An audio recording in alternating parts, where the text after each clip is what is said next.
In this video, I'm testing the driver assistance systems in the Dolphin Surf, and I'm especially curious to see if the car still deactivates the auto steering when I hit 125 kilometers per hour, just like in the previous BYD cars I've tested.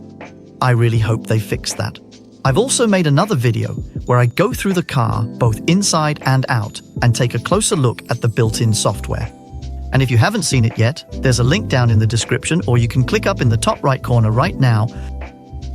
Before we head out on the road, I always make sure to turn off the speed warning because these cars don't always know exactly what the speed limit is, and often you'll find that they start beeping and making noise at you, even when you're actually keeping within the speed limit.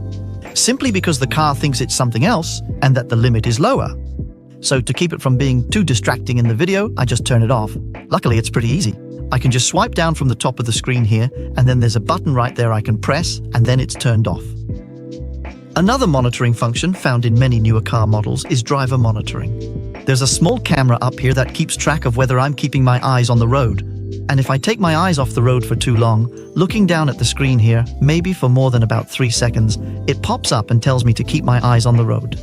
In the other BYD cars I've tested that had this feature, there was also a button in here when you swipe down, where you could turn it off. But that's not the case yet in the Dolphin Surf. Even if I go into custom settings here, I simply can't select that button. And I also can't find the function in the menu, so I don't know if they've forgotten to make a button to turn it off. At any rate, I can't find it, so you'll have to accept that the car might occasionally pop up and tell me not to look at the camera and that I need to keep my eyes on the road. But maybe that's a good thing. Now we better get out there and start the test.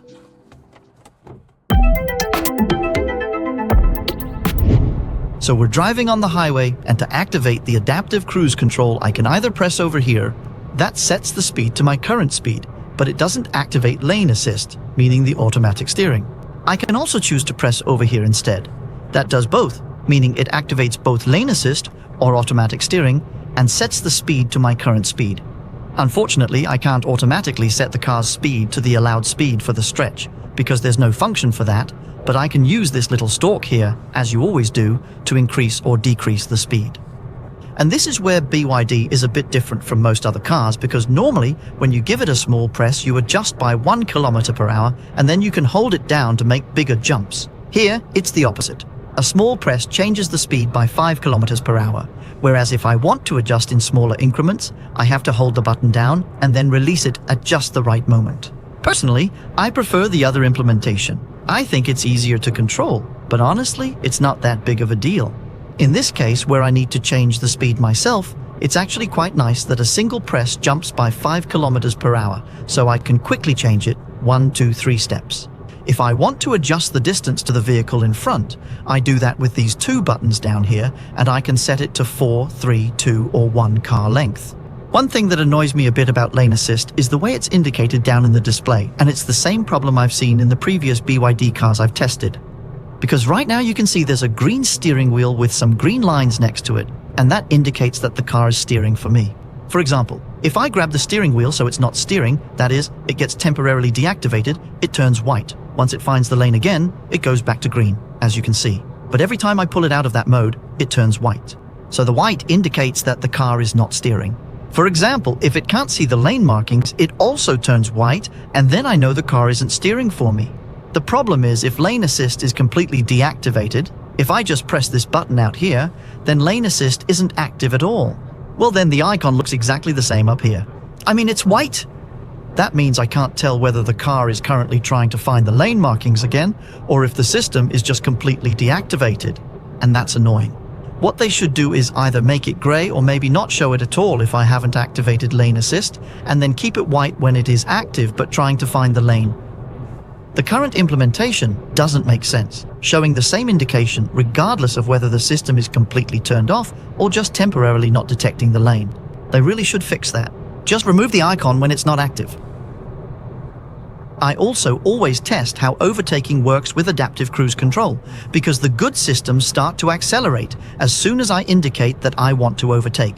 That is, as soon as I activate the turn signal, because otherwise I can't get up to speed in the overtaking lane. So let's just see what happens here. Down here you can see the power meter, so you can see how much throttle the car is actually giving. I'm activating the turn signal now, and nothing really happens. I am trying to pull out of this spot here, and it really looks like it starts to accelerate quite noticeably when I turn the steering wheel just a little bit. Now I'm out and clear of the bus in front.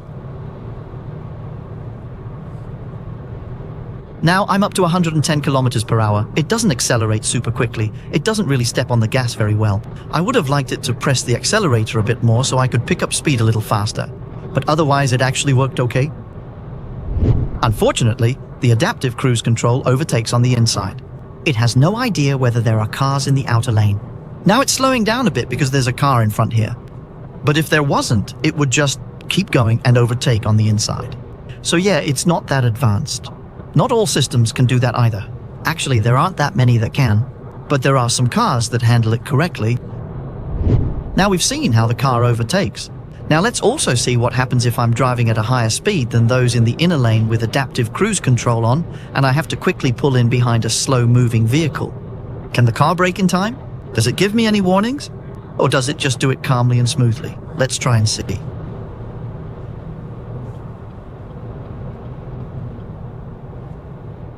Well, it brakes just fine. I was actually relatively close here, I would say, and there was nothing like a collision warning or anything. It just pressed the brakes, so that's approved. What it's doing now is very uncomfortable.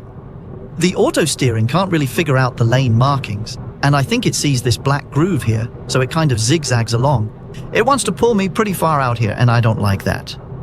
So I want to get into the middle of the lane here, and then it just pulls me right back out again. I'm not a big fan of that. I haven't experienced this otherwise, as long as the lane markings are good, but right here, because the markings are a bit wavy, it gets a bit lively and starts pulling the car a lot. I actually haven't experienced that with other cars, so I don't think that's super great. I don't like that it's so far out to the left here. It should really stay centered, and it does now, where there isn't that black groove. So now it's actually nicely in the middle, but I think it got confused by that black groove in the lane, and that made it pull me further out to the left. That wasn't ideal, but if the lane markings are good and it's straight ahead, then there are no problems. Speaking of lines and lane detection, we should also see how quickly the car can find the lane again when the lane assist is temporarily deactivated. Right now it's active because I have a green steering wheel with green lines behind it, but if I turn on the indicator, it turns white, and then it's deactivated. It actually stays that way until I turn off the indicator. So now I'm positioning myself here in the middle of the lane, the lines are clear, and I'm turning the indicator off now. And now it found the lane. Pretty quickly, I think. I've also experienced a few times that these systems can be even faster if you do what's called a comfort blink, meaning I don't fully activate the indicator, but just give the stalk a little tap, because that makes the car keep watching all the time. So let's try that as well. I signal to change lanes, and now I'm in the lane, and now it picks it up. It turns out it wasn't actually any faster doing it this way, but it's still relatively quick to find the lane. I have experienced some cars that were much slower than this one. It's approved. When the lane markings are clear, like here, and there aren't all sorts of other things on the road, it also steers just fine and stays calmly centered in the middle of the lane. The Dolphin Surf doesn't have a touch-sensitive steering wheel. That means it doesn't have a sensor in the steering wheel that can detect whether I have my hand on it. Instead, it uses the small motor, which it also uses for steering, to detect resistance from my hand on the wheel. And some cars do this really well. When I tested the Xpeng G6, which does it the same way, I actually thought it had a touch sensor in the wheel because it was so well implemented that it almost never complained when I had my hand on it. But in other cars, it doesn't always work super reliably. I would say that here in the Dolphin Surf, they've actually managed to calibrate it pretty well. It's very rare that I get error messages popping up. I mean, it's very rare that it asks me to hold the wheel when I already have my hand on it. So it's relatively sensitive and well calibrated. That's actually perfectly fine. If the adaptive cruise control and lane assist are deactivated. For example, if I step on the brake, the assistance systems are deactivated. Well, then I can return to the preset speed by pressing up here. That's the restore function, and it sets the adaptive cruise control back to what it was before I braked. But it doesn't activate lane assist. To activate it, I also have to press the little steering wheel button over here, and fortunately that doesn't change the car's speed. In some of the other BYD cars I've tested, it didn't work as well. When I pressed the steering wheel button, the car would forget the preset speed and set it to the current speed instead. But here it works fine. If I instead press the steering wheel button first, it activates the adaptive cruise control at the current speed and also activates lane assist. So you just have to remember to do it in the right order. That is, restore to get up to the correct speed, and then the steering wheel button to also enable lane assist. A bit of a hassle, but still better than it used to be. One of the downsides of living in North Zealand where I do is that there are no highways where you're allowed to drive 130 kilometers per hour. Normally that's not a problem when I'm testing cars because I don't need to drive that fast. But in the previous BYD cars I've tested, the lane assist, that is, the auto steering, would turn off when the car reached 125 kilometers per hour. Which is pretty annoying, since in many places in Denmark and abroad, you're allowed to drive 130 kilometers per hour. So now I have taken a small trip down to the south of Zealand to test whether that is still the case or not. This is going to be interesting. Now I've reached a place where I'm allowed to drive 130 kilometers per hour, so I'll set the adaptive cruise control to 130, and then I'm going to pull out into the passing lane here to increase the speed. And the car starts to accelerate. It doesn't really accelerate super quickly during these overtakes, but yeah, okay. We can see that lane assist is active because the green steering wheel and the green lines are displayed up here. And now it gets interesting to see what happens when we hit 125 kilometers per hour. I'll just stay here in the passing lane so we're sure we won't be slowed down again. We're almost there. We've hit 126, 127, 130. Hey, the car is still steering. They fixed it. Fantastic. It's kind of funny that I get excited about such a small thing, which really should be standard. But in the other BYD cars I've tested, both the Seal and the Sea Lion 7, it would completely turn off the auto steering as soon as I hit 125. But it looks like they've finally realized that was a really bad idea. So they've fixed it here in the Dolphin Surf. I hope there will be a software update for the other two cars, so it's fixed there as well. So if you have a Seal or a Sea Lion 7, please let me know in the comments if they've finally fixed it in those cars too. One thing I always like to test as well is how the auto steering, that is lane assist, handles narrow and wide lanes, or lanes that are just narrower or wider than normal. You typically find the narrow lanes at roadworks, and for example, if you're driving south through Germany, there can be long stretches where the lane is narrower than usual, and that's when it's really nice if the car can steer for you. Now, you could say that this probably isn't a car you drive all the way to the south of Europe, even though I've personally done it 2 times in a Fiat 500e, but it's still nice to know whether the lane assist can actually handle lanes that are narrower than usual.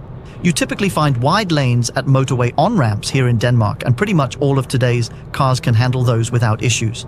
But my first electric car, a Fiat 500e, could not, so I always include them just to be thorough. But let us start with the narrow lanes. Up ahead, there's a section of roadwork where the outer lane is only 2 meters wide, so let's see how the Dolphin Surf handles that. As before, you can see that the auto steering is activated by the little green steering wheel down there with the green lines next to it, so the car is currently steering, and right here the lane becomes narrower than usual. Now I'm in the narrow lane, and the auto steering has been deactivated. You can see the steering wheel has turned white up here. So, the Dolphin Surf's lane assist simply can't handle lanes that are as narrow as this particular one. Coming up, we have a specific spot where the driving lane temporarily becomes significantly wider. Let's see how the Dolphin Surf handles that. It handles it just fine, as expected. As I said, every electric car I've tested since my Fiat 500e can handle this. But you never know if someone has been sleeping on the job, so I always include it, just to be on the safe side. I'm heading out onto the country road to test how the car's auto steering handles smaller and winding roads. And also roads where the terrain is a bit more uneven, where, for example, it goes uphill so the car can't see the lane markings all the time.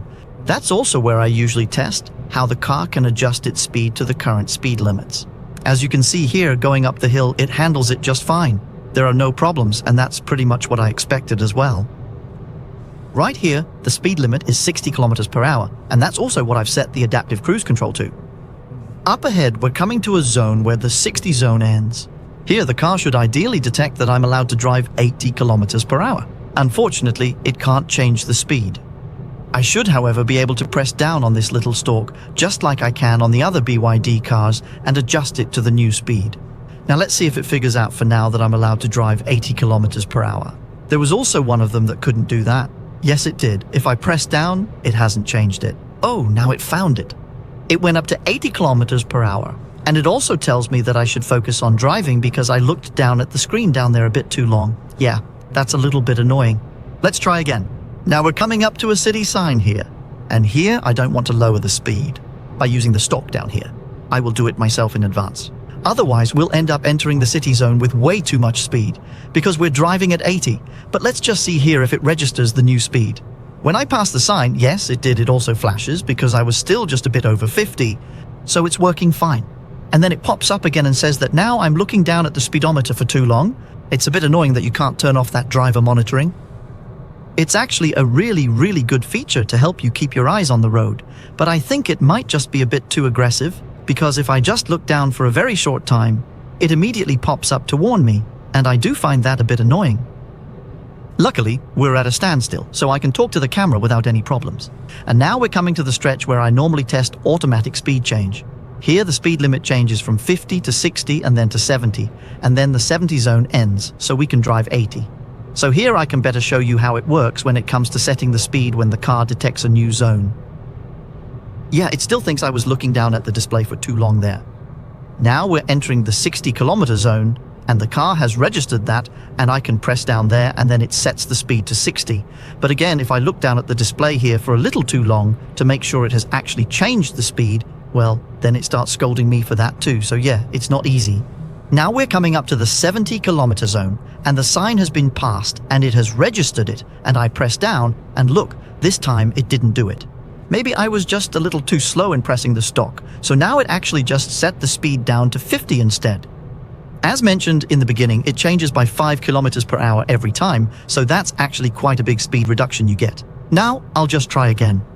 So I got it set up to 80, and then it complains again that I looked down at the display for a bit too long.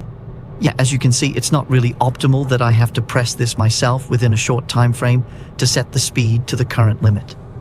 Because first of all, I have to be pretty quick to do it, otherwise I just end up lowering the speed instead of setting it to the new speed limit. And secondly, it's not always easy to notice exactly when it has detected the new speed limit. There is actually a function in the menu that you can enable, which should make a sound when a new speed limit appears. And then you can be alerted that now it's time to press the button. The problem is just that it doesn't make any sound. So I have no way of knowing when it has detected the new speed limit, other than trying to look down at the display, which is quite small, and then I also get told off for not focusing on driving instead of looking at the display. So yeah, it just doesn't really work very well. Maybe it would be a bit better if the driver monitoring system didn't constantly complain that I'm looking down at the display, but on the other hand, it's not ideal to have to keep looking down there either. You really should be looking at the road. So if that function where it gives a tone, like beep, now there's a new speed limit, and then I know to press the button. If that worked, it would be great, but right now it just doesn't. I hope they'll maybe fix it in a software update because it has worked on some of the other models. The Dolphin Surf also doesn't know the speed limits in advance. It also can't adjust the speed automatically, so it doesn't matter that much because it can't lower the speed in advance either. But that also means it doesn't know the layout of the road, so I'm not testing how it reacts in roundabouts and so on, because it just keeps driving. As you can see, the adaptive cruise control also works down to 0 kilometers per hour. And if you don't stay stopped for too long, it will also automatically start moving again. If you wait too many seconds, it will instead display a message saying that the car in front is moving. It's written in very small text down there, and then I have to press the accelerator to reactivate it. But you still have a few seconds, so if you're driving in stop-and-go traffic, it will actually work just fine. There are other cars I've tested where it simply deactivates immediately. That is, as soon as we stop at 0 kilometers per hour, the car doesn't start again. And that's not really great, but it actually works just fine here in the Surf, just like in almost all other cars. If it doesn't take too long before the car in front starts moving again, then this one will too. One important thing I always test with driving assistance is how they react if I don't intervene when the car asks me to. Normally, if I don't have my hands on the wheel, the car will prompt me to take over control. But what if I've had a medical emergency and maybe passed out, or who knows, had a heart attack, or something like that? Initially, the car just keeps driving. Then it prompts me to gently turn the wheel so it can tell that I'm here. But what if I don't do that? Then it starts to beep at me a bit now. And then it says, turn the wheel. And what does it do then? It actually starts to slow down, I can see. So I have to steer, otherwise I'll end up driving off onto the shoulder. But I'll just check that no one is coming up behind me. Let's just see how far it will slow me down.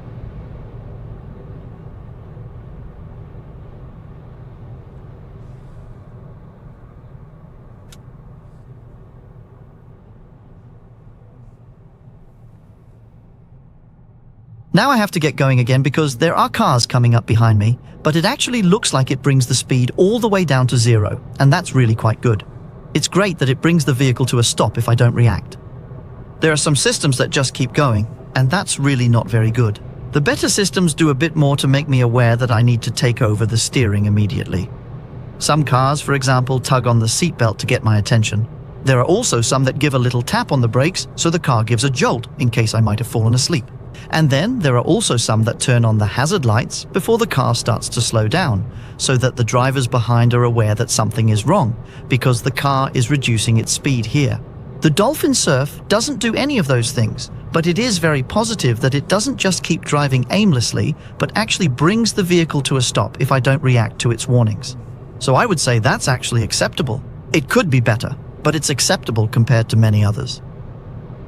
Finally, we also need to head down to the smaller roads and see how the auto steering handles that. For example, if there are only lane markings on one side and a shoulder on the other, and if the road winds a bit more, none of these cars actually promise full self-driving. So this is really just a test of how good the assistants are at staying in the lane, that is, at detecting the lane markings when it's steering for you. They primarily work on country roads and highways, but it's a very good test to see if it can actually detect the lane markings even under slightly more challenging conditions. For example, right now it can't really detect anything. And now I have this problem where I can't tell if the auto steering is active and searching for the lines or if it's completely turned off. If I press up here, it turns out that it was simply because it was completely turned off. Here it's actually working fine. It can steer for me even though I only have lines on one side and even though there's a shoulder on the other side. Let's try to see what happens here when I get down to the turn.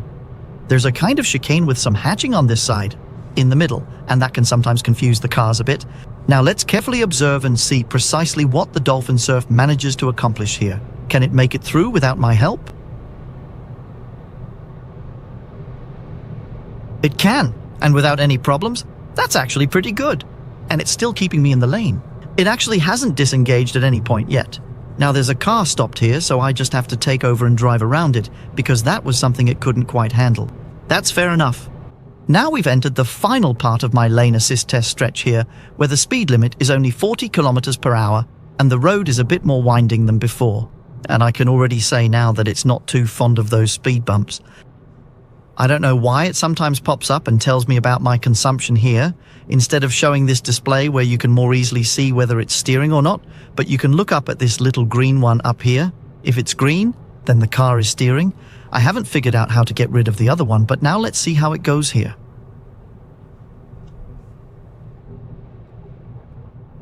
So far it's actually handling it quite well.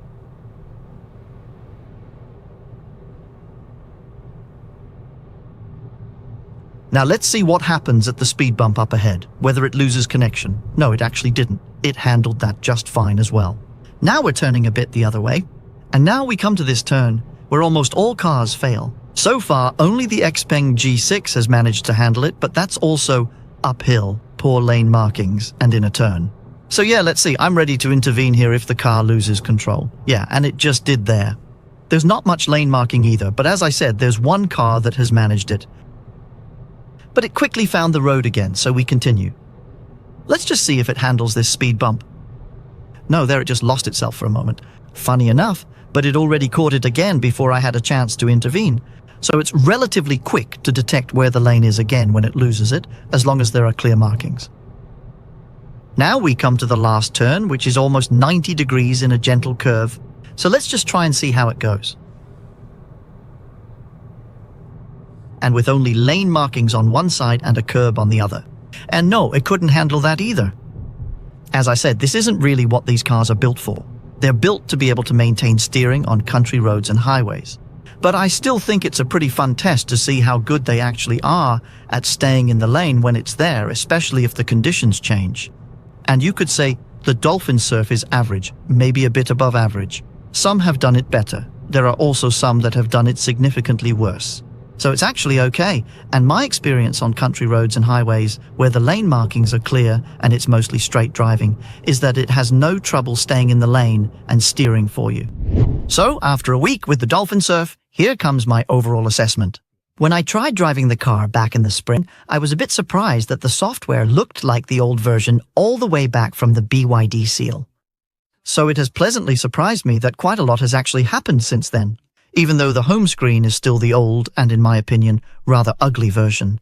But it's great that we finally have a voice assistant that understands Danish, and that, combined with the integration of Google data in the navigation, means that I can now use the voice assistant to easily get directions to both well-known places and specific addresses, which is a huge improvement.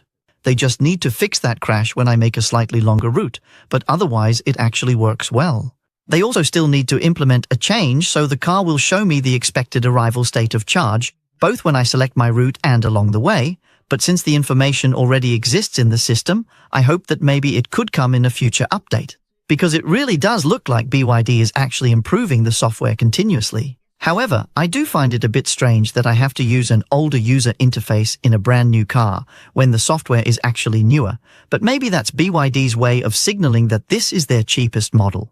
I was excited when I saw that I could also filter by a wide range of charging providers. But to be fair, I could actually do that as well back when I tested the seal. I had just recently tested a number of other cars where the selection was much smaller, so that's why I was so happy.